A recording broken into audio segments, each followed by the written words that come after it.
हे बघा, गेल्या आठवड्यापासून आम्ही या ठिकाणी येतोय, परंतु या ठिकाणी कुणालाही बोलण्याची संधी मिळत नाहीये.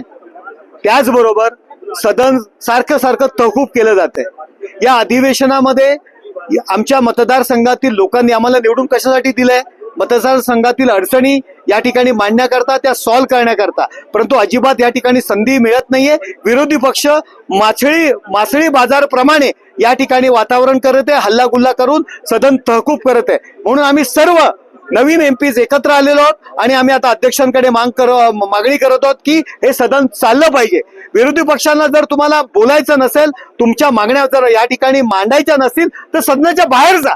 परंतु नवीन आलेले एमपीज आहेत, त्यांना आपल्या मतदारसंघातल्या अडचणी असतील त्या ठिकाणी व्यक्त करायचेत, आपले विषय त्या ठिकाणी व्यक्त करायचेत आणि सॉल्व्ह करायचेत.